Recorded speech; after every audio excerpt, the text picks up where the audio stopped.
بسم الله الرحمن الرحيم. السلام عليك يا حبيب إله العالمين. السلام عليك يا أمير المؤمنين. السلام عليك يا سيدة النساء العالمين. السلام على سيدي الشباب أهل الجنة أجمعين. السلام على أولاده المأسومين. السلام عليكم جميعا ورحمة الله وبركاته. الحمد لله رب العالمين. Allahumma salli ala Muhammad wa ali Muhammad. Kita ingin meneruskan perbincangan kita tentang dua kelompok sahabat Nabi Sallallahu Alaihi Wasallam. Ada seorang ulama besar Irak. Dia menulis beberapa rangkaian kitab. Dan dalam salah satu kitabnya dia membagi dua kelompok sahabat ini dengan istilah yang satu kelompok wahyuwiyin, yaitu kelompok sahabat yang percaya bahwa semua tingkah laku Nabi Sallallahu Alaihi Wasallam itu wajib dipatuhi karena ia tidak berbicara berdasarkan hawa nafsunya, tapi berdasarkan kepada wahyu yang disampaikan kepadanya. Wa ma yantiqu anil hawa in huwa illa wahyu yuha. Satu kelompok lagi ia sebut sebagai kelompok ra'yuwiyin, yaitu kelompok yang berpendapat bahwa kita bisa menyampaikan pendapat kita kepada Nabi Sallallahu Alaihi Wasallam karena Nabi itu tidak seluruhnya maksum. Kadang-kadang ia keliru dan mereka meriwayatkan banyak kekeliruan Nabi Sallallahu Alaihi Wasallam. Dan di dalam hal-hal yang keliru itu kita boleh punya pendapat lain dari Nabi. Atau mereka membagi ajaran Nabi Sallallahu Alaihi Wasallam itu kepada dua bagian. Satu bagian yang di situ Nabi tidak berbicara berdasarkan wahyu, tapi Nabi berijtihad. Ada satu buku khusus namanya Ijtihadun Nabi, ditulis oleh seorang perempuan bernama Nadia Umari. Tambahan kata Umari menunjukkan bahwa ia mengikuti mazhab Umar, seorang perempuan di Mesir yang menulis disertasi doktornya tentang ijtihadun Nabi. Jadi Nabi itu sering ijtihad dan selalu ijtihad Nabi itu salah. Dan karena itulah kemudian sahabat berijtihad dan ijtihad sahabat itu benar. Jadi ada dua kelompok, sekali lagi kelompok yang berpendapat bahwa seluruh apa yang dilakukan Nabi, perkataannya, perbuatannya, dan takrirnya, semuanya harus kita patuhi. Untuk Nabi kita harus mengatakan sami'na wa ta'na. Nah, sekelompok sahabat lagi berpendapat tidak seluruh perilaku Nabi itu. Ada bagian-bagian perilaku Nabi yang boleh kita bantah. Menurut Sayyid Baqir Sadr, menurut kelompok sahabat ini, kata Sayyid Baqir Sadr, kata dia, hunaka al-ittijahatan. Ada dua aliran, ada dua ideologi di antara para sahabat. Satu yang percaya bahwa Rasulullah harus dipenuhi dalam semua fi jawanibil hayat kulliha, dalam seluruh kehidupan. Yang satu lagi berpendapat, kata Sayyid Baqir Sadr, mereka ini berpendapat Nabi hanya dipatuhi dalam urusan ghaibiyat, hal-hal yang berkaitan dengan akidah, tentang malaikat, tentang hari kiamah, tentang alam kubur, itu kita patuh aja kepada Nabi. Dan untuk urusan ibadah kita harus patuh saja kepada Nabi, menurut Sayyid Baqir Sadr. Tapi saya kira teori ini tidak seluruhnya benar, karena mereka juga kadang-kadang membantah dalam urusan ibadah. Bukan saja dalam urusan peperangan yang memang itu urusan dunia, tapi juga dalam urusan ibadah. Nah, hari ini kita akan mengutip sebuah kejadian yang sangat besar di dalam sejarah Islam. Kata kejadian itu adalah pemisah antara kelompok Muslim dan kelompok kafir, tapi juga pemisah antara dua sahabat besar itu. Dan itu adalah perang pertama di dalam sejarah Islam, yaitu perang apa? Perang Badar, ya. Perang Badar itu karena hebatnya sering disebut Perang Badar Al-Kubra, Ghazwatul Badri Al-Kubra, Perang Badar yang paling besar dalam sejarah. Dan cuma sekali itu saja kaum muslimin dengan jumlah sedikit, hanya 330 orang saja, mengalahkan lebih dari 1.500 tentara musuh yang berlipat ganda kekuatannya. Sekali lagi, itu hanya satu-satunya saat kaum muslimin yang sedikit menang menghadapi kaum musyrikin yang banyak. Perang-perang berikutnya hampir seluruhnya kalah. Nanti ada perang Uhud, dan dalam perang Uhud itu kaum muslimin kalah. Ada perang Khandaq, hampir-hampir juga kaum muslimin itu kalah. Pada perang Uhud, sebagian sahabat melarikan diri. Mungkin karena mereka ijtihad juga, bahwa melarikan diri itu lebih menyelamatkan kita daripada meneruskan peperangan. Kemudian ada lagi perang Hunain.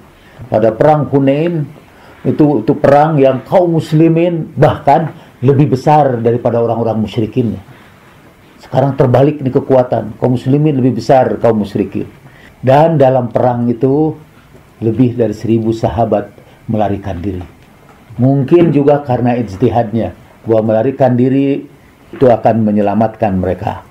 Nah, kita akan bacakan peristiwa perang Badar itu yang diabadikan di dalam Al-Quranul Karim. Jadi kita akan bahas surat Al-Anfal, yang surat itu turun berkaitan dengan perang Badar. Supaya enak tuh selanjutnya saya menyebut perang Badar. Aslinya sih Badar, tapi kita akan sering menambahkan huruf-huruf itu supaya enak dibaca. Mula-mula Allah Subhanahu wa taala dalam surat Al-Anfal bercerita tentang kaum mukminin yang sejati.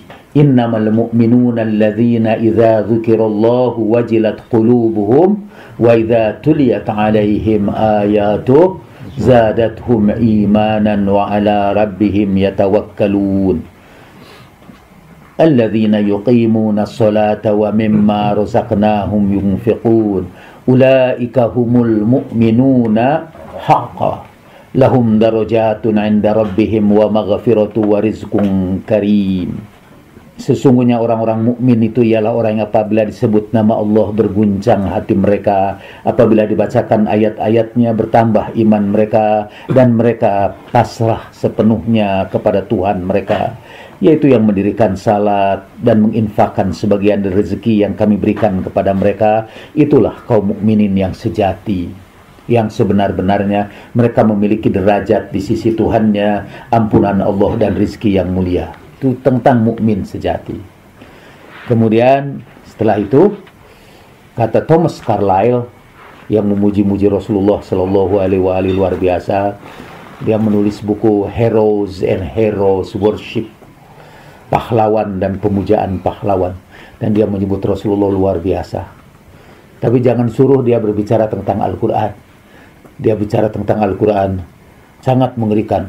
Kata dia, komentar dia, Quran itu kalimat-kalimatnya tidak nyambung satu sama lain, kata dia. Tidak sistematis, tidak terorganisir. Bayangkan sebelumnya cerita tentang kaum mukminin tadi. Kok tiba-tiba Allah berfirman, "Kama akhrajaka rabbuka min baitika bil haqq." Dan sebagaimana Tuhanmu menyuruhmu pergi dari rumahmu dengan kebenaran. Wa inna fariqan minal mu'minina lakarihun. Sesungguhnya sekelompok orang mukmin tidak menyukainya, membencinya. Apa hubungannya kata dengan ayat tentang orang mukmin sebelumnya? Yujadilunaka fil haqqi ba'dama tabayyana ka'annama yusaquna ilal maut wa hum yanzurun. Mereka membantahmu tentang kebenaran sudah nyata bahwa mereka pasti menang, seolah-olah mereka dihalau kepada kematian sedang mereka melihat sebab-sebab kematian itu. Wa idh ya'idukumullahu ihda ta'ifatain. Dan ingatlah ketika Allah menjanjikan kepadamu bahwa salah satu dari dua golongan yang kamu hadapi adalah untukmu, sedang kamu menginginkan bahwa yang tidak mempunyai kekuatan senjatalah yang untukmu. Dan Allah mengendaki untuk membenarkan yang benar dengan ayat-ayatnya dan memusnahkan orang-orang kafir. Dia bingung ini memahaminya. Apa hubungan di antara berbagai ayat-ayat Al-Quran. Karena itu Abu La'la Al-Maududi dulu pernah memberikan nasihat, kalau kita baca Al-Quran, jangan bawa sistematika kita kepadanya, karena Al-Quran punya sistematika tersendiri. Jangan bawa sistematika tersendiri. Dan kita pasti melihat ini tidak nyambung karena tidak tahu latar belakang turunnya ayat-ayat ini. Tapi sekarang nanti saya akan jelaskan latar belakang turunnya ayat-ayat ini. Ketika Nabi Shallallahu Alaihi Wasallam sesudah hijrah, pada tahun kedua hijrah ada beberapa peristiwa. Tahun kedua hijriah turun ayat pertama tentang kewajiban berpuasa. Jadi ayyuhallazina amanu kutiba alaikumussyam, itu turun di bulan puasa. Dan sekaligus juga semua ayat yang berkaitan dengan puasa dipraktekkan pada waktu itu. Misalnya ketika puasanya itu diwajibkan di Madinah, kemudian Rasulullah pergi menuju Badar, beliau melaksanakan perintah faman syahida minkumus sahra falyasum wa man kana maridun aw ala safarin fa iddatu min ayyamin ukhar. Dan Rasulullah sallallahu alaihi wasallam melaksanakan perintah itu juga. Jadi beliau, karena perang Badar itu terjadi pada tahun kedua Hijriah pada tanggal 17 Ramadan. Jadi sebelumnya Rasulullah itu puasa di Madinah, puasa sebagai orang mukim. Faman syahida minkumus sahra falyasum. Kemudian setelah itu beliau berangkat menuju peperangan. Dan di tengah jalan beliau buka puasa dan memerintahkan sahabatnya berbuka puasa. Sekali lagi ada dua kelompok. Ada kelompok yang tidak mau buka puasa. Jadi tidak benar bahwa mereka patuh dalam urusan ibadah. Ternyata enggak. Disuruh buka juga mereka tidak buka. Dan beritahukan kepada Nabi Sallallahu Alaihi Wasallam, ya Rasulullah, orang-orang itu tetap berpuasa. Dan apa kata beliau? Ulaika hum al-asun, al-usoh dalam satu riwayat lain. Mereka itu al-usoh, pelaku, para pembangkang. Mereka itu para pembangkang. Usoh itu bentuk jamak dari asi, dan asi artinya orang yang melakukan kemaksiatan. Usoh artinya para pelaku maksiat, karena membangkang Tuhan dan membangkang nabinya. Mereka tidak mau berbuka, ya tidak mau berbuka, tidak mau iftar, mereka maunya terus puasa. Mungkin ya ijtihad juga mereka. Mereka merasa bahwa ngapain harus buka, kita masih kuat gitu. Nanti argumentasi ini akan kita dengar juga sampai sekarang, diwarisi turun-menurun. Pada waktu bulan Ramadan itu mereka punya pendapat, tergantung, kata, kalau kita pergi umroh di bulan puasa, lalu perjalanannya juga di pesawatnya juga sangat menyenangkan, dan kita bisa tidur lelap, walaupun nanti jamnya bertambah kalau ke sana. Jadi harusnya bukanya jam 6, di sana bukanya bisa jam 9 misalnya. Apalagi karena perbedaan waktu di sini itu jam 6, di sana matahari belum tenggelam. Jadi teruskan aja puasanya juga. Kan makin berat, katanya makin besar pahalanya. Sekali lagi itu ijtihad mereka. Nah, pada waktu itu Nabi Shallallahu Alaihi Wasallam mendengar berita bahwa Abu Sufyan membawa kafilah dagang dari Syam dan akan lewat ke Madinah. Jadi Nabi kemudian mengumpulkan para sahabatnya untuk berangkat menuju kafilah dagang itu. Tapi sebetulnya awalnya Abu Sufyan ketemu dengan rombongan sahabat Nabi Shallallahu Alaihi Wasallam. Ada seorang yang berjumpa dengan itu, dan Abu Sufyan tahu bahwa Rasulullah sedang mempersiapkan menyerang mereka. Jadi mereka kemudian mengalihkan perjalanannya dari arah ke Madinah, menyusuri pantai Laut Merah itu. Kemudian Nabi Shallallahu Alaihi Wasallam waktu itu mengajak para sahabatnya untuk menjemput rombongan ini. Jadi Nabi kemudian keluar meninggalkan Madinah. Kama akhrajaka rabbuka min baitika bil haqq, seperti Tuhan kamu telah mengeluarkan engkau dari rumahmu, kata para ahli tafsir, min baitikarnya dari Madinah, sebagaimana Allah telah mengeluarkan kamu dari rumahmu dengan kebenaran. Sebetulnya juga ini ada yang ditafsirkan, ini penafsirkan kama akhrajaka itu dalam salah satu tafsir, kalau saya tidak salah Al-Bahrul Muhit, disebutkan sampai 10 makna atau lebih. Tapi kita tidak akan bicarakan itu, tapi terjemahan saya saja yang saya tanggung jawab. Sebagaimana Tuhanmu mengeluarkan engkau Muhammad dari rumahmu dengan kebenaran, karena aku mewajibkan kamu untuk keluar rumahmu, aku wajibkan juga para sahabat untuk keluar dari rumahnya. Itu tidak disebut dalam Al-Qur'annya. Kama akhrajaka rabbuka min baitika bil haqq wa inna fariqan minal mu'minina lakarihun. Tapi sesungguhnya sebagian dari orang-orang beriman itu tidak menyukainya. Jadi mereka tidak suka juga. Sehingga Nabi hanya berhasil membawa sekitar 330 orang saja, sahabat Nabi. Waktu itu pasukan kavalerinya hanya seorang aja, yaitu Al-Miqdad bin Amr. Dialah satu-satunya penunggang kuda pada waktu itu. Sementara dari pihak kaum musyrikin itu jumlahnya banyak. Dan saya lihat di dalam hadis-hadis itu Nabi Shallallahu Alaihi Wasallam mengecek berapa jumlah pasukan itu. Kan bagaimana menghitungnya ini? Lalu dia kirim mata-mata, dan mata-mata itu hanya ditanya berapa jumlah kambing yang disembelih untuk makan mereka. Nah, dari jumlah kambing itu diketahuilah jumlah orang, karena mereka emang pemakan kambing, ya Ustadz. Ya, terus kalau kita mungkin ngeceknya berapa liter beras yang dikeluarkan untuk menjamu pasukan itu. Orang Inggris mungkin bilang berapa kilogram kentang yang dihabiskan oleh pasukan itu. Dan di sini Al-Quran menyebutkan wa inna fariqan minal mu'minina lakarihun. Sekelompok dari kaum mukminin itu tidak suka, malah menolak kewajiban perang itu. Malah mereka mendebat Nabi. Yujadilunaka fil haqq. Mereka mendebat engkau dalam kebenaran. Ba'dama tabayyan. Pada kebenaran itu sudah jelas bagi mereka.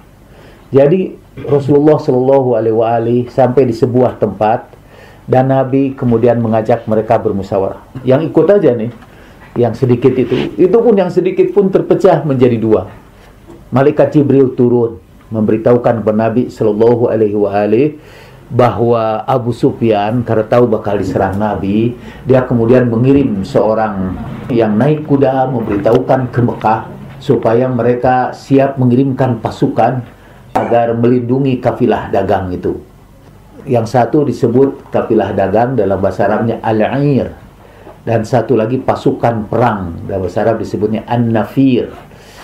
Singkatnya cerita, ini domah orang yang dipilih oleh Abu Sufyan untuk memberitahukan kepada orang Mekah, berhasil kemudian dengan pimpinan Abu Jahal berhasil memobilisasi kekuatan, semua orang diajak, termasuk juga keluarga Nabi Sallallahu Alaihi Wasallam yang jadi Bani Hashim. Bani Hashim melakukannya dengan sangat berat, termasuk Abbas.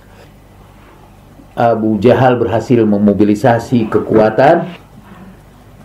Sebenarnya ada beberapa fragmen cerita yang menarik, tapi kita buang. Dan ketika itu Rasulullah Sallallahu Alaihi Wasallam diperintahkan oleh malaikat Jibril untuk menghadapi tentara, karena tentara ini udah berangkat kata sekarang, dan pasti antara pasukan Rasulullah dengan mereka itu bakal bertemu di sebuah tempat yang namanya Badar. Dan Badar itu berada di tengah-tengah padang pasir, kira-kira sekitar 400 kilometeran kali dari Madinah. Karena itu yang naik haji atau umroh jarang yang bisa sempat ziarah ke Badar. Bukan jarang, hampir tidak pernah.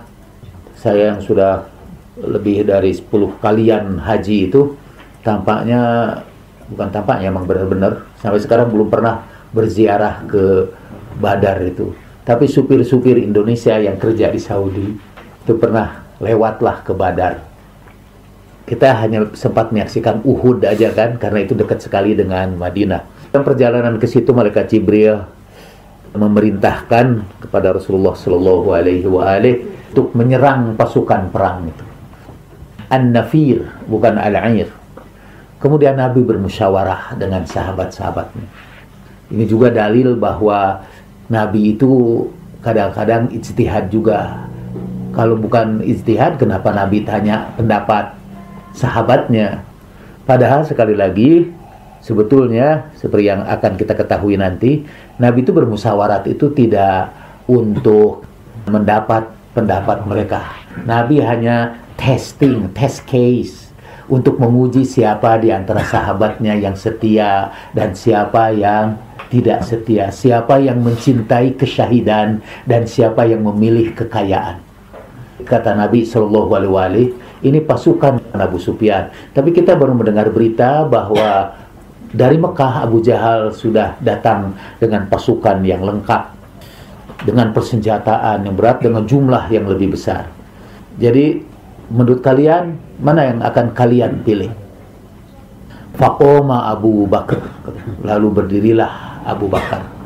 Dalam Sahih Muslim disebutkan begini. Dalam Sahih Bukhari tidak diceritakan ini. Dalam musyawarah itu Abu Bakar dan ucapan Abu Bakar, ucapan Umar itu hilang aja dalam Sahih Bukhari. Sahih Bukhari hanya langsung melaporkan ketika Rasulullah mau memasuki Badr, Rasulullah bertanya dan kemudian Al-Miqdad berdiri. Langsung aja cerita tentang Miqdad. Riwayat sebelumnya tidak ada, dipotong habis dalam Sahih Bukhari.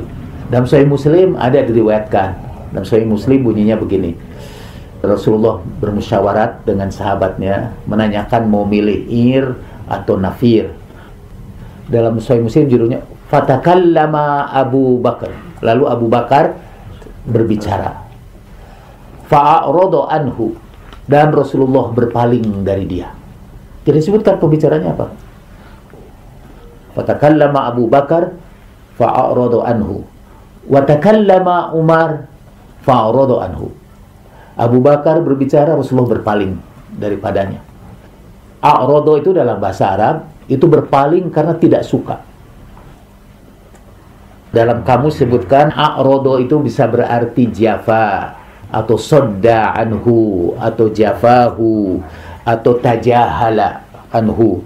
Artinya mengabaikan, tidak memperhatikan, menganggap remeh atau jangan dipedulikan, jangan dipikirin. Itu pakai a'rada. Sehingga dalam Al-Quran ada perintah kepada Nabi Musa alaihissalam, fa'arid anil jahilin, berpalinglah kamu dari orang-orang bodoh. Ya, Nabi Musa itu pernah berdoa, a'udzubika an akuna minal jahilin, aku berlindung kepadamu dari orang-orang yang bodoh. Itu pakai kata a'rada. A'rada yu'ridu i'radun fahuwa mu'ridun wa dzaka mu'radun bihi. A'rid la tu'rid. A'rid artinya berpaling. Jadi Rasulullah mendengar ucapan Abu Bakar dan Rasulullah berpaling. Rasulullah mendengar ucapan Umar dan Rasulullah berpaling. Buat saya ini misteri. Apa yang diomongkan oleh Abu Bakar itu? Buku-buku tarikh banyak yang saya baca. At-Tabari mengatakan gini. Kemudian berbicaralah Abu Bakar. Fa'ahsana, dan Abu Bakar bicara baik. Tidak disebutkan fa'arodonya kalau dalam At-Tabari. Pokoknya Abu Bakar berbicara dan bicaranya baik. Umar pun berbicara fa'ahsana, dan bicaranya baik. Dalam kitab tarikh lain disebutkan Abu Bakar berkata, aku tahu kaza wa kaza, katanya, begini dan begini. Kemudian Umar berbicara yang seperti Abu Bakar, yaitu kaza wa kaza, begini dan begini. Itu juga hilang dalam seluruh kitab tarikh. Either fa'ahsana disebut, maka Abu Bakar berkata yang baik. Sehingga di dalam sirah Ibnu Hisam, bagian itu diberi judul Abu Bakar dan Umar dan Al-Miqdad memberikan semangat kepada Rasulullah Shallallahu Alaihi Wasallam. Tapi yang dikutip di situ hanya Abu Bakar berkata dan katanya baik. Umar berkata dan Umar berkatanya baik. Tapi Miqdad berbicara sangat bagus. Kata Miqdad, demi Allah aku yakin bahwa engkau datang membawa kebenaran. Dan sekiranya engkau memerintahkan aku menempuh lautan sampai ke tanah Habsi sekalipun, aku akan bergabung dengan engkau. Sekiranya engkau masuk menembus kepada semak-semak penuh duri, aku akan masuk bersamamu. Kata fasurra Rasulullah sallallahu alaihi wasallam, dan Rasulullah sangat gembira. Jadi ucapan Miqdad itu sangat gembira. Tapi untuk Abu Bakar dan Umar, fa'arada anhu. Setelah itu Sa'ad bin Mu'az, ada yang menyebutnya Sa'ad bin Ubadah. Pada Sa'ad bin Ubadah tidak ikut perang Badar karena dia sakit. Sebetulnya termasuk yang rada keberatan untuk ikut pergi. Juga yang tidak ikut dalam perang Badar adalah Utsman bin Affan. Alasannya kalau Utsman istrinya yang sakit. Kemudian saya mencoba mencari ini, penasaran kita ini kan, ini apa yang diomongkan oleh Abu Bakar dan Umar itu. Nah, di dalam Al-Waqidi itu ada kitab sejarah namanya Al-Maghazi, peperangan-peperangan.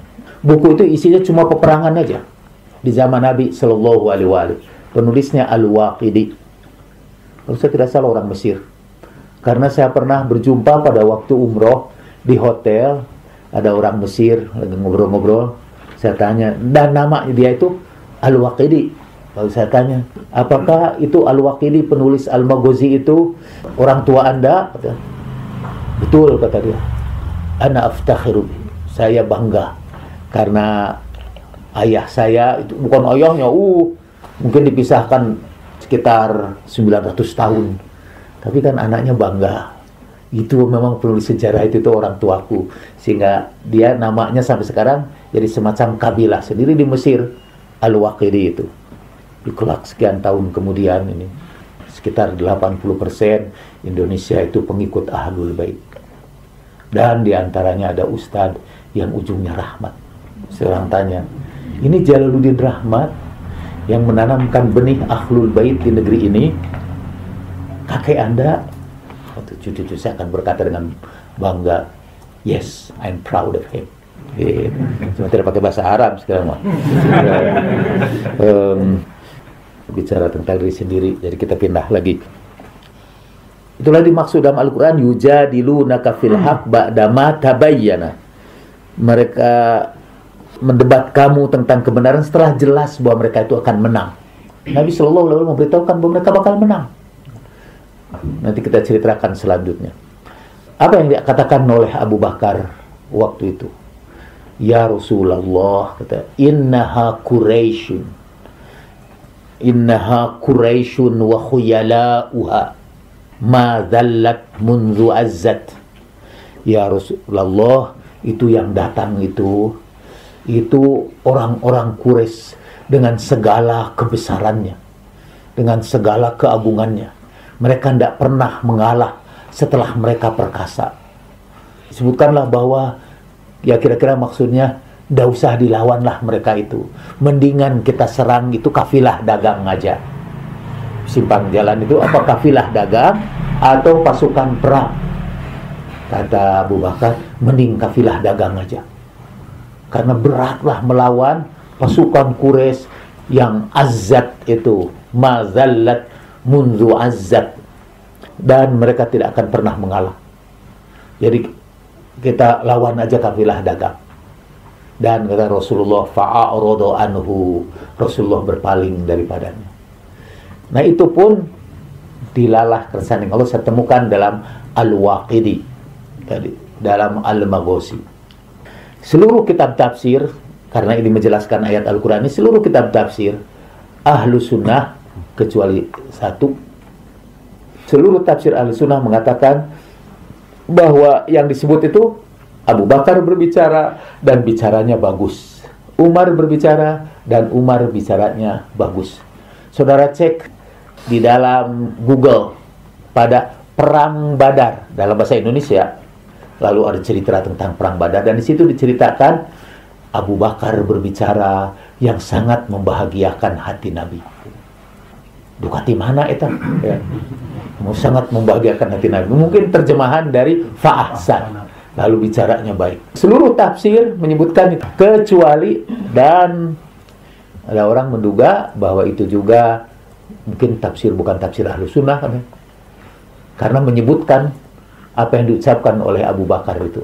Itu tafsir Majma'ul Bayan dari At-Tabarsi. Disebutkan di situ. Tentu saja memang tafsir-tafsir Syiah yang lainnya menyebutkan itu, peristiwa itu. Jadi dari 3 sumber itu akhirnya ketemulah. Jadi sebagai peneliti saya menjadi seorang detektif yang mencoba mencari kata-kata yang hilang. Kadang-kadang kita mencari hadisnya hanya menyebutkan qala fulan ibnu fulan, berkata si anu, anaknya si anu. Kita harus cari itu si anunya itu siapa. Dalam hadis banyak sekali itu rojul. Pernah satu saat Rasulullah berjalan di keheningan malam, tiba-tiba mendengar ada orang yang nyanyi-nyanyi dengan suara yang keras di keheningan malam itu. Bukan saya menyanyi-nyanyi, katanya malah menari-nari juga. Lalu Rasulullah Shallallahu Alaihi Wasallam, kalau kamu ketemu si fulan ibni fulan dan si fulan ibni fulan, pisahkan mereka, karena mereka tidak berkumpul kecuali dalam kedurhakaan. Dan akhirnya sahabat menemukan bahwa ternyata yang nyanyi itu fulan dan si fulan. Gitu disebutkan dalam hadis itu, fulan wa fulan. Saya tidak akan sebutkan rahasia ini, siapa fulan. Dalam bahasa Arab, menari itu rokasa, yarkasu, ruksan. Tapi juga bisa berarti membanting atau menjerumuskan. Nabi berdoa, ya Allah, jerumuskan mereka keduanya ke neraka. Kelak orang ini yang dilaknat Rasulullah itu berkuasa, dan dalam kekuasaannya kalau ada hadis seperti itu harus disamarkan. Orang-orang takut untuk menyebutkan nama dia karena bisa dia yang dijerumuskan ke neraka di dunia ini oleh penguasa itu. Jadi mereka mendebat Nabi Sallallahu Alaihi Wasallam. Disebutkan di sini yujadilunaka fil haq ba'dama tabayyan. Padahal Nabi beritahukan bahwa mereka akan mendapat kemenangan. Ka'annama yusaquna ilal maut, seperti mereka itu digiring kepada kematian. Wahum yanzurun, dan mereka melotot melihat dirinya digiring kepada kematian itu. Lucu juga dalam tafsir-tafsir Ahlus Sunnah disebutkan. Padahal sebelumnya kan disebutkan, ini melanjutkan ayat sebelumnya, ayat 5. Inna fariqon minal mu'minina lakarihun. Sebagian dari orang mukminin itu benci, tidak suka dengan perang itu. Yujadilunaka. Orang mukmin itu sebetulnya yang mendebat engkau tentang kebenaran setelah jelas kepada mereka. Seolah-olah mereka digiring kepada kematian sambil mereka memandangnya. Itu dalam tafsir-tafsir Ahlussunnah ini disebutkan bahwa yang mendebat Nabi itu dan takut mati itu kaum musyrikin. Itu tidak nyambung dengan sebelumnya. Karena sebelumnya yang diceritakan adalah kaum mukminin. Dan orang musyrikin tidak mendebat Nabi lagi, udah langsung aja memerangi ya. Tapi dalam tafsir-tafsir disebut, juga dalam tafsir-tafsir Indonesia itu disebutkan, sepakat seluruh ahli tafsir itu bahwa itu kaum musyrikin. Terus wa idh ya'idukumullahu ihda ta'ifatain, ketika Allah, dan ingatlah ketika Allah menjanjikan kepadamu bahwa salah satu dari 2 golongan yang kamu hadapi itu, yaitu Nafir dan Al-Ir. Jadi ditawarkan kepada kamu 2 golongan itu, dan Allah menjanjikan kemenangan kepada salah satu di antara kedua golongan itu. Maksudnya 2 kelompok itu. Wa tawaddun, dan kalian itu memilih anna ghairu dzati syaukah takunu lakum. Kalian memilih pasukan yang tidak ada kekuatannya, yaitu pasukan dagang. Bukan pasukan itu sih, kafilah dagang. Tawaduna, kalian ingin, you like gitu. To prefer, you prefer, itu orang pasukan perang dalam bahasa Arabnya, idiomnya zati syaukah. Syauk artinya duri. Misalnya Abu Syaukah itu ya, tadi itu duren itu disebutnya Abu Syaukah karena ada duri-durinya. Itu bapaknya duri. Jadi itu yang mempunyai kekuatan. Senjatalah yang buat kamu. Wa yuridullah ayyuhiqqal haqqa bi kalimatih wa yaqta'u dabirul kafirin. Allah bermaksud untuk membuktikan kebenaran sebagai kebenaran, untuk membenarkan yang benar dengan kalimahnya, dan Allah memusnahkan orang-orang yang kafir. Liyuhiqqal haqqa wa yubtilal batila walau karihal mujrimun. Untuk membenarkan yang benar, membatalkan yang batil, walaupun benci orang-orang yang berbuat dosa. Tradisi ini para nabi menguji sahabatnya adalah sunatullah yang berlaku bukan hanya buat Rasulullah Shallallahu Alaihi Wasallam, juga buat nabi-nabi yang sebelumnya. Nabi Musa bisa menguji sahabatnya ketika ia meninggalkan Bani Israel dan pergi naik ke Bukit Sinai. Ketika pulang ternyata hampir seluruh sahabatnya tersesat. Sampai Nabi Harun yang dititipi umatnya itu dibentak oleh Nabi Musa, kata dipegang janggutnya, sampai Nabi Harun berkata, "Ya bena wahai anak ibuku," kata, "mereka itu hampir-hampir membunuh aku. Jadi jangan salahkan aku. Aku berusaha mencegah mereka, tapi mereka hampir-hampir membunuh aku." Itu Nabi Harun terhadap Nabi Musa. Dan Rasulullah Shallallahu Alaihi Wasallam bersabda, "Anta minni bimanzilati Haruna min Musa." Hei Ali, kedudukan engkau itu seperti kedudukan Harun terhadap Musa. Hanya saja tidak ada nabi sesudahku. Dan seperti Nabi Harun, sepeninggal Rasulullah Shallallahu Alaihi Wasallam, saya harus hati-hati mengucapkan kalimat itu. Seperti umat Bani Israel. Jadi umat Rasulullah Shallallahu Alaihi Wasallam juga pakai kalimat yang tidak jelas, dan itu kalimat Jawa. Podo murtad. Sepeninggal berapa banyaknya tidak kita ketahui. Dan kalau kepada Nabi Harun itu umatnya itu hampir-hampir membunuh dia. Kepada Imam Ali umatnya membunuh dia. Kalau Nabi Harun kan hanya mengatakan kadu yaqtulunani, hampir-hampir mereka membunuh aku. Kalau Imam Ali lapor kepada Rasulullah Shallallahu Alaihi Wasallam setelah syahidnya, pasti laporannya qataluni ya Rasulullah. Tidak hampir lagi, mereka memang membunuh aku. Dan Rasulullah Shallallahu Alaihi Wasallam pun sudah meramalkan jauh sebelumnya. Ketika turun ayat kazzabat samudu bitaghwaha idzin ba'atsa asqaha faqala lahum rasulullahi naqatallahi wa suqiyaha fakazzabuhu fa'aqaruha fadamdama alaihim rabbuhum bidzambihim fasawwaha wa la yakhafu uqbaha. Bangsa Samud itu karena kedurhakaannya membohongkan Nabi. Idzin ba'atsa asqaha, ketika bangkit di tengah-tengah mereka manusia yang paling jahat. Faqala lahum Rasulullah, lalu Rasulullah berkata kepada mereka, naqatallahi wa suqiyaha, biarkan unta Allah itu minum. Jadi Nabi ini mencoba umatnya ini, kepatuhan umatnya kepada nabinya itu. Ini nih tiba-tiba datang aja unta, katanya dari belah batu muncul unta sebagai tanda mukjizat kenabian dia. Naqatallahi wa suqiyaha, jaga unta itu supaya dia bisa minum juga. Naqatallahi wa suqiyaha fakazzabuhu, lalu mereka dustakan Nabi Soleh itu. Wa aqaruha, unta itu mereka sembelih. Fadamdama alaihim rabbuhum bidzambihim fasawwaha, lalu Allah turunkan siksa kepada mereka. Allah ratakan siksa itu. Wala yakhafu uqbaha, dan Allah tidak takut kepada akibatnya.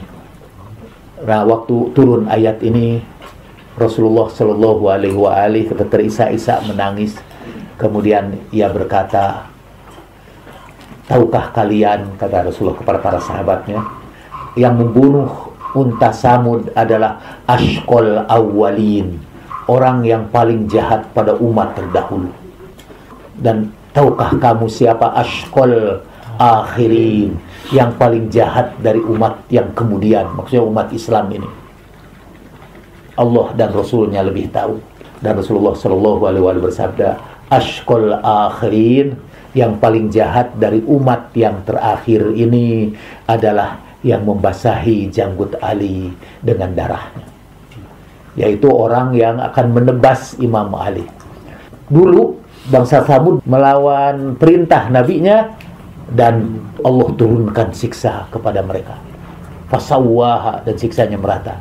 Jadi mereka kehilangan rumahnya, kehilangan nyawanya, dan kaum itu hilang dari permukaan bumi.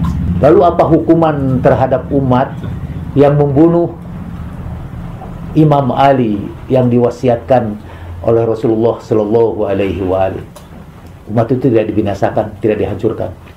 Cuma agama yang dibawa Nabi Sallallahu Alaihi Wasallam dihilangkan dari kebanyakan kaum muslimin. Ini lebih parah sebetulnya. Mendingan dihilangkan kaum aja sekalian habis. Tapi ini kaum ini, karena kaum ini dipelihara sampai ke akhir zaman, hukuman terhadap mereka ialah kehilangan marja, kehilangan tuntunan yang akan membawa mereka ke jalan yang lurus, yang akan menegakkan sunnah nabawiyah. Maka yang hilang adalah sunnah nabawiyah itu sebagai hukuman atas kejahatan kaum atau umat Islam terhadap orang yang diwasiatkan oleh Nabi Sallallahu Alaihi Wasallam. Jadi seperti Nabi Harun, Imam Ali juga akhirnya dianiaya oleh umatnya dan sampai dibunuh. Dan beliau dibunuh juga pada bulan Ramadan tanggal 19 dan meninggal pada tanggal 21. Sempat beliau menyampaikan wasiat-wasiatnya yang terakhir selama 2 hari ya. Wasiatnya juga sangat indah, yang seluruh kalimatnya dimulai dengan ya Allah, ya Allah. Sebetulnya beliau mengeluhkan derita yang ia terima pada detik-detik terakhir hidupnya. Jadi kita sambil mengulangi lagi, dalam peristiwa Badar itu sekali lagi pesahabat terpisah menjadi 2 kelompok. Nanti pada pertemuan yang akan datang setelah kita naik haji, atau kalau perlu Miftah juga lah yang menyampaikan pada saudara-saudara sambungan ini. Tapi setelah naik haji saya akan membahas seorang demi seorang pengikut setia Nabi Sallallahu Alaihi Wasallam itu sebagai contoh. Mungkin juga perlu juga, tapi tidak mungkin, karena kelompok yang satu lagi tidak akan saya ceritakan karena takut juga dijadikan contoh. Sudah cukup banyak yang mencontoh mereka. Jadi saya ingin menampilkan beberapa sahabat Nabi, sebetulnya lulusan madrasah Rasulullah Sallallahu Alaihi Wasallam, dimulai dari tokoh utama mereka, yaitu yang kata Rasulullah Sallallahu Alaihi Wasallam, Tuhan mewahyukan kepadaku bahwa surga merindukan 4 orang itu.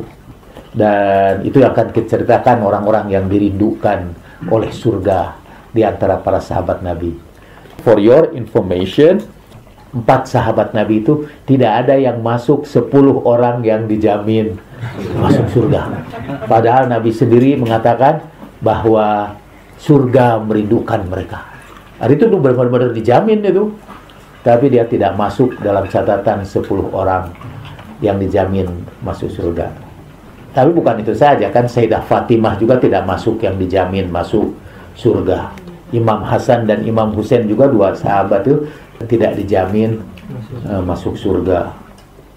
Tapi ya udahlah, jangan iri hati karena tidak masuk. Kita akan ceritakan tokoh-tokoh itu.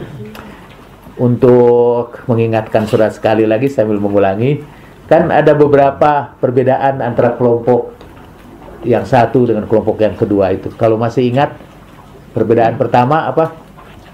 Ibu ini nyatet nggak? Mana yang mayoritas, minoritas? Yang satu mayoritas, yang satu lagi minoritas. 2? Pada kepentingan kelompok. Ya, yang satu biasa berjuang untuk Islam, satu lagi berjuang untuk kepentingan kelompok. Jadi satu lagi kita sebut tribalism. Jadi menghidupkan kembali kekabilahan.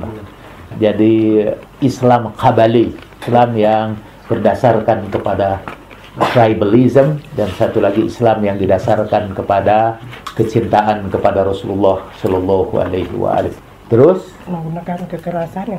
Menggunakan kekerasan, garis miring kekuasaan, dan yang satu lagi menyebarkan Islam dengan kasih sayang. Atau dengan kata lain, satu lagi Islam yang didukung oleh penguasa, dan ini Islam yang didukung oleh kaum tadafin, kaum duafa. Tidak seluruhnya juga kaum duafa, karena biasanya kaum duafa ikut yang berkuasa. Apalagi kaum duafa di Indonesia.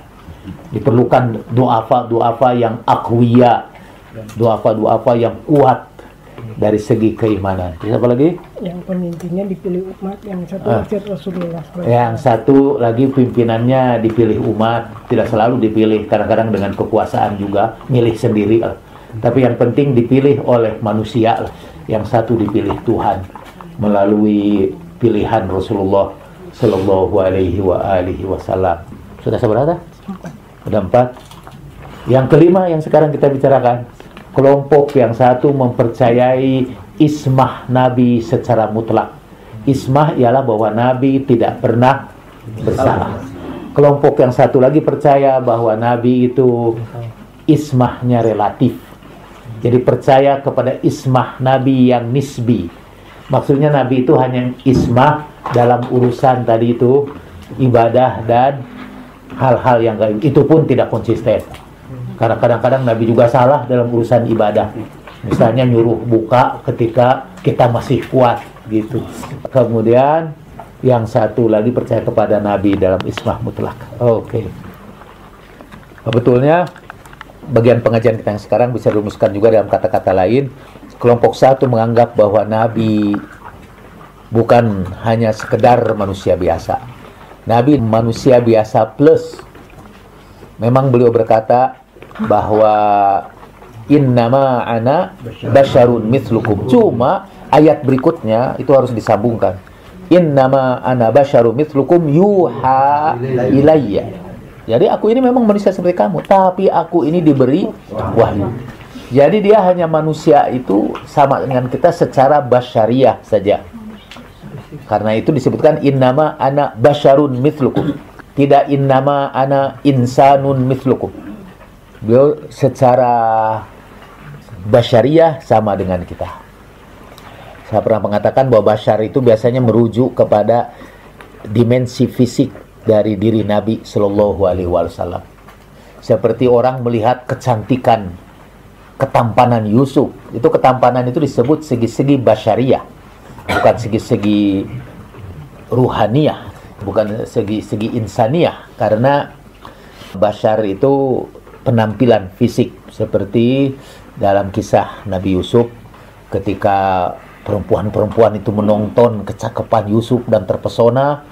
Kemudian mereka berkata, ma hadza basyaron in hadza illa malakun karim. Ini bukan manusia, kata mereka. Ini malaikat yang sangat mulia. Sangkanya malaikat cantik-cantik. Kalau menurut orang Kristen, malaikat itu perempuan dan cantik-cantik emang. Sehingga angel itu artinya malaikat, tapi juga berarti perempuan cantik. Itu disebutnya angel juga. Tapi ada film yang malaikatnya laki-laki ya, yang turun ke bumi terus jatuh cinta ke penduduk bumi ya. Dia cinta lagi kepada angel yang di bumi setelah dia angel di langit. Nah, ada kelompok yang menganggap wah Nabi itu manusia biasa aja, jadi suka salah juga. Yang lucunya setiap laporan Nabi yang salah pada kitabnya itu selalu di sampingnya itu ada laporan sahabat yang benar.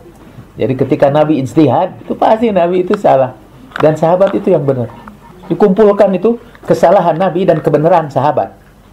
Kita bisa lihat, ada, bisa di-download juga dari internet. Ijtihadur Rasul Sallallahu Alaihi Wasallam. Umat yang paling jahat itu yang membasahi janggut Ali, dan hukumannya adalah kehilangan tuntunan sunnah nabawiyah. Jadi berarti kita kemudian sekarang kehilangan tuntunan juga, atau jadi tuntunan yang tidak hilang itu siapa yang menjaga? Siapa yang menjaga? Ya, Dalam Al-Quran disebutkan misalnya dipanggil seluruhnya kan, tawadduna, kalian ini maunya sih menyerang kafilah dagang. Al-Quran menyebutnya tawadduna, kalian mau. Padahal tidak semua kalian itu sebetulnya. Kalau Al-Quran menyebutkan turiduna, misalnya kalian menginginkan dunia ini, itu sebetulnya ditujukan kepada mayoritas. Walaupun disebutnya kalian itu, tapi tidak semua kalian.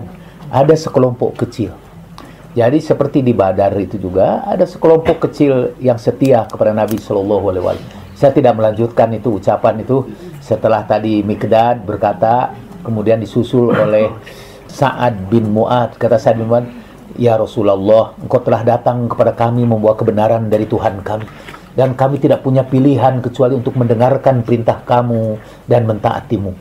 Perintahkanlah kami, ambil harta kami yang engkau perlukan, ambil harta kami seluruhnya. Suruh kami berbuat apa saja. Suruh kami memusuhi musuh-musuhmu dan bersahabat dengan sahabat-sahabatmu. Kami akan selalu bersamamu. Itu kan termasuk yang setia.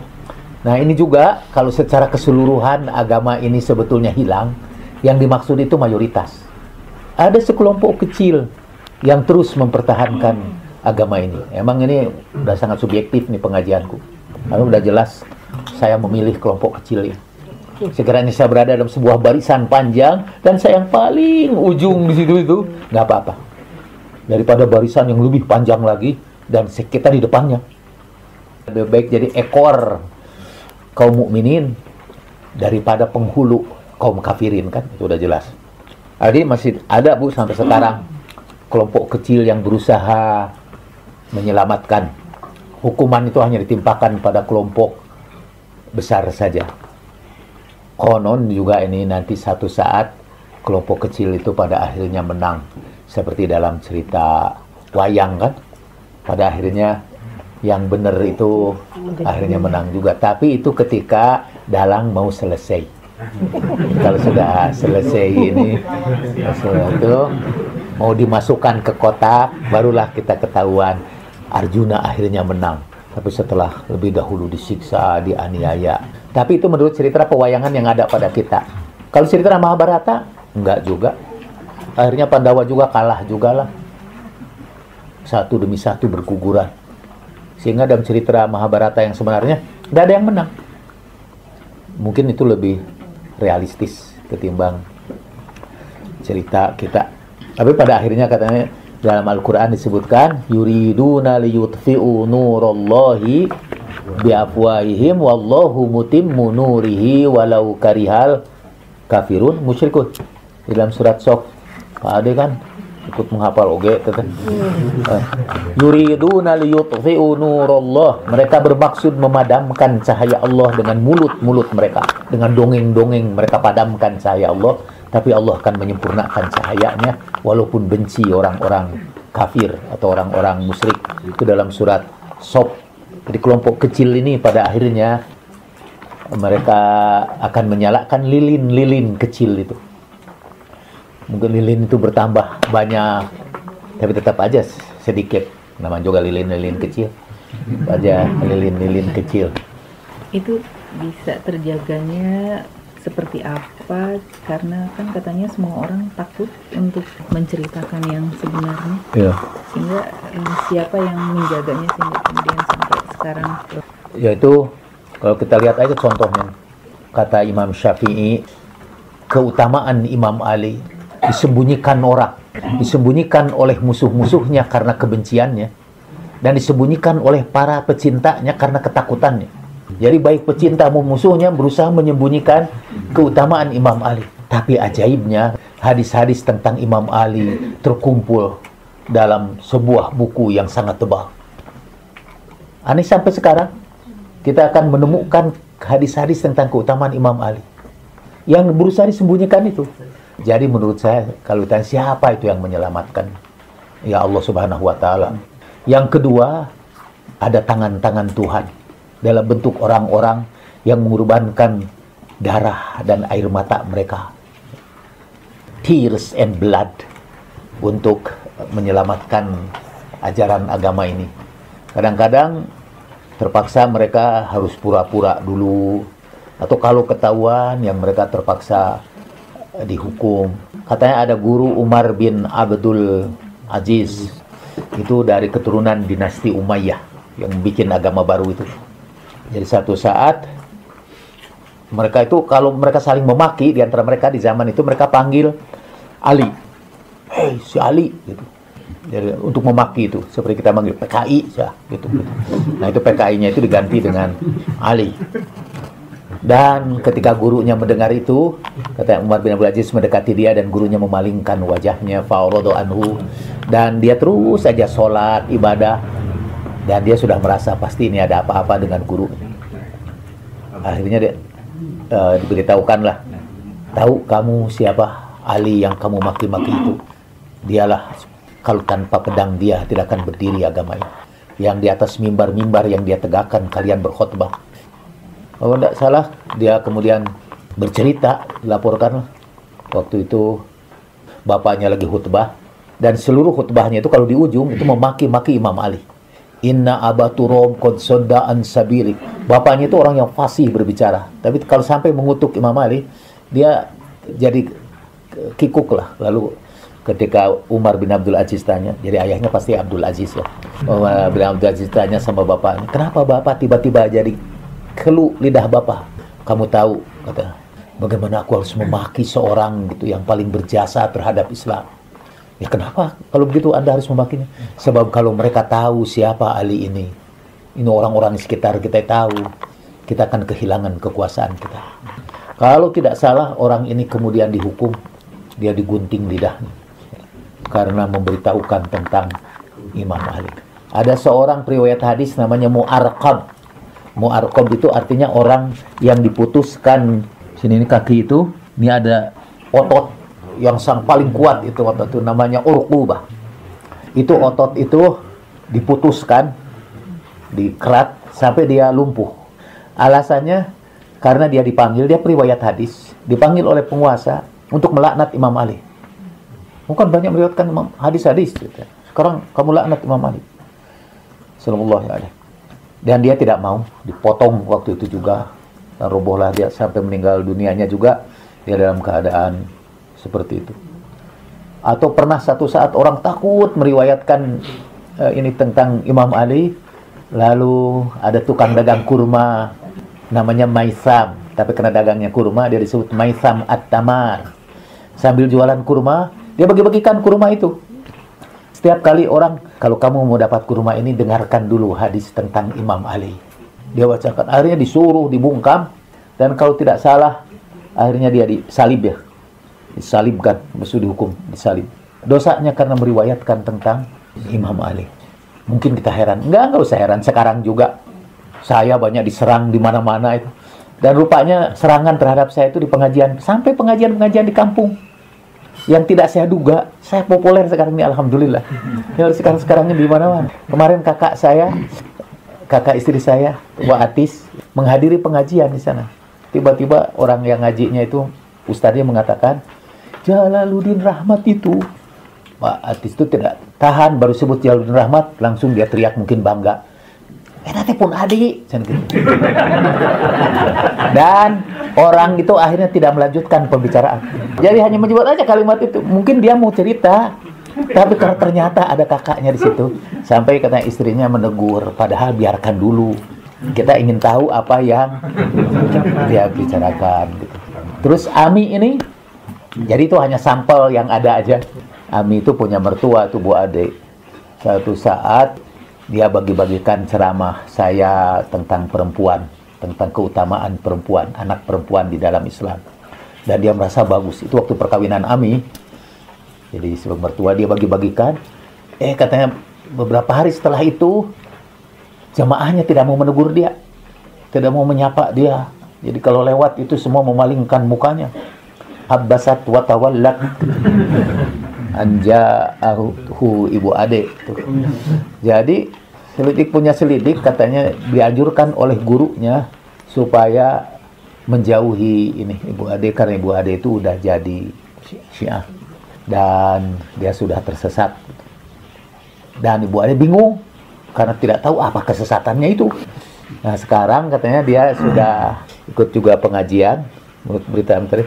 Dan ada cerita sekarang, gurunya cerita bahwa itu Jalaluddin Rahmat itu tidak mengakui Imam Ali dan dia membenci Imam Ali sampai Ami bilang, dilaporkan oleh mertuanya, kebalik itu ya. Kebalik ya. Orang pokoknya sekarang lagi mengecam saya macam-macam karena pengetahuannya tidak ada kan. Jadi bisa dibikin cerita yang macam-macam. Kakak saya itu Edoh di Sumedang. Dulu Edoh itu sebenarnya namanya Saadah sih, karena orang Sunda jadi Edoh. Itu kakak saya itu ustadzah kalangan Persis.